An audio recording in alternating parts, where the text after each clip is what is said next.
Well, hello everyone, it's Laura here from Laura's Creative Pages and Cards, and I'm going to show you here today how I created this beautiful watercolor butterfly using watercolor pencils. So basically I just grabbed a standard one of our cards from our value pack card range and just making sure this opens the correct way. Then I used a piece of black cardstock here that's cut at 5 1/4 by 4 inches. Then I need a piece of white daisy which is cut at 5 by 3 3/4. And then I've cut this butterfly out of white daisy as well. So I've used the current March stamp of the month, which is Winged Masterpiece. I've just stamped this black butterfly here on some white daisy using the Intense Black. That way I am ensuring that my ink is not going to bleed.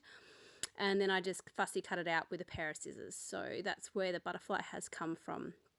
So for the watercolor pencil, we're just going to need the white daisy piece and the butterfly.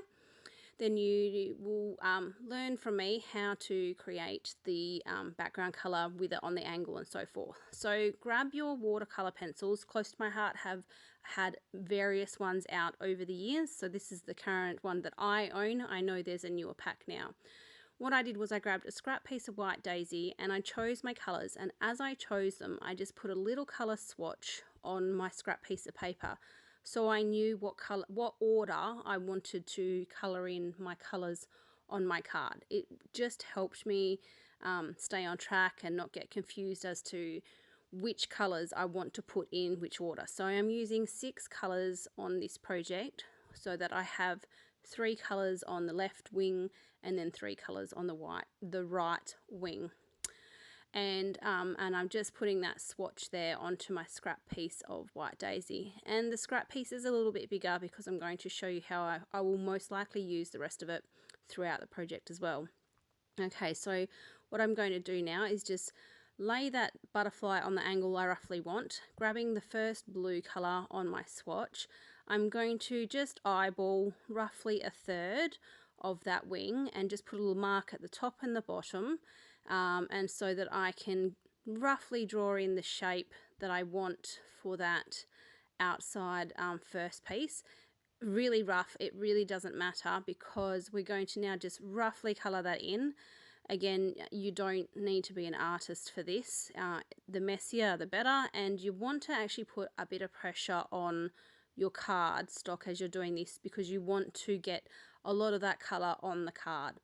Now this is where the magic happens. I'm using a close to my heart water brush, the medium tip, and so it's full of water and it wets up the brush end, but of course you could just use a standard paintbrush and water.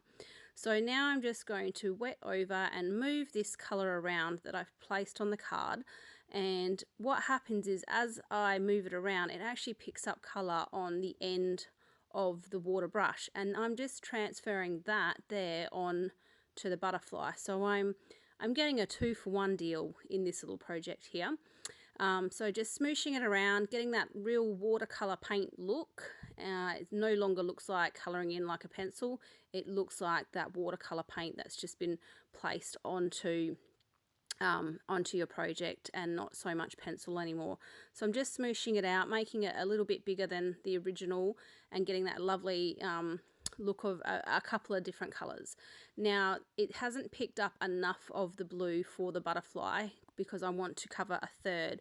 So what I do now with my scrap paper is I color very, very intensely in a little box of pencil, and then this turns into a palette, so I can then go ahead and wet that up with the end of my water brush and be able to transfer it onto my project rather than coloring on the butterfly. If I color on the butterfly it will end up being as dark as what's below it, but I want it to be a little bit more soft, so that's why I just use a little palette on my white daisy excess cardstock. Okay, and so then if the brush gets a little bit dry, as it did for me, I just give it a little squeeze and a little bit of water comes out through the nib and it just makes it a little bit more wet, and then it means I can really wet down that pencil and get the color effect that I'm wanting.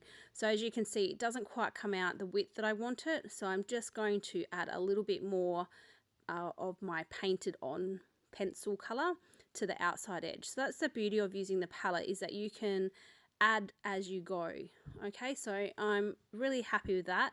Now I just need to then go ahead and do this for the rest of the colors. So I'm going with my second color, the green, and I'm going to measure out roughly the area, and then I'm going to color in again very roughly. As you can see, I'm not doing it neatly, and then using the watercolor brush, I'm smooshing it out again, and I'm going to continue adding that onto the butterfly. So what you can see is you're really only going to see the top and the bottom of above and below the butterfly. You're not really going to see what's in the center, but I still color it in because the butterfly will be 3D foam raised, so you'll be able to see a little bit further than just the top and the bottom. You'll be able to see underneath its wings, and also it gives me the opportunity to create the color that I need to transfer onto my butterfly as well. So I'm now on to the right wing, and I'm working from the outside inside again. I find it much easier to get the correct shape by working outwards to the inwards of the butterfly. So it doesn't look like much on that below piece. It's quite messy, and it's not really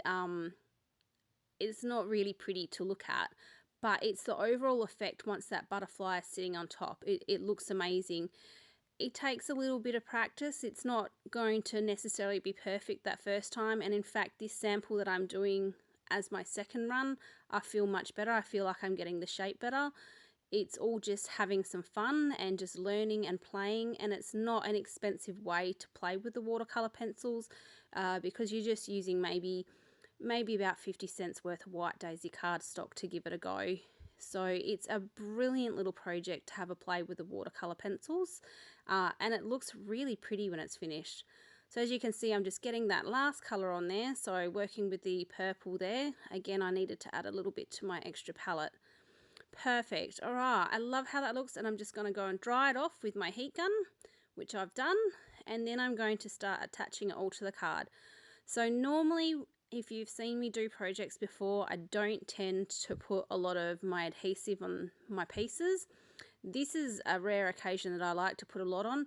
Because I've manipulated the white daisy card with water and it's warped and so forth, I need it to have a really strong bonding surface. So I need that black to be bonded to the card front really, really well, so that that warping of the cardstock doesn't pull the black off the card front. And I'm actually going to attach my card front with my Tombow adhesive glue, because I don't want, I find when something's been warped and changed and so forth, it can have a pulling effect and pull off the adhesive.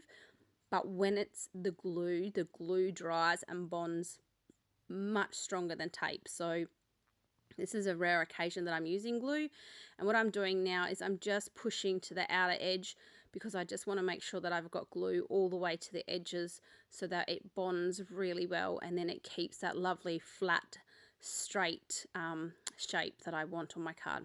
Okay, so I'm just bringing this butterfly back in. I haven't dried off the butterfly because I've let it dry with a bit of a crinkly look. I think it just gives it a fabulous effect. I'm going to attach it just through the center here with some 3D foam tape, and then the wings have, as they've dried, have curled upwards, giving it that beautiful shape without even trying. So which is just awesome. So once it goes over the top of that watercolor, you can see it's just a beautiful effect, and it's really easy. Not a lot involved in creating this, but it looks really fancy. Okay, and then of course, what always dresses up my cards, and you don't have to do it, but I love doing it, is just adding a little thin black border. And the journal pen is just brilliant. It goes straight over those watercolor pencils because it's all been dried out, so it's really easy to add this journal pen border to the card. Probably could do it before you add the butterfly, so you don't have to hold the wing out the way. And then the only thing that this needs now is just a sentiment. So I've got the a getting well sentiment, sending you get well wishes. So I'm going to ink that up here in my black ink and just add that to the bottom right corner of the card. And as you can see, that is a beautiful, beautiful card, and a very easy way to use watercolor pencils. So I hope you've learnt from this little tutorial, and I really do hope that you give it a go. Thank you so much. Bye.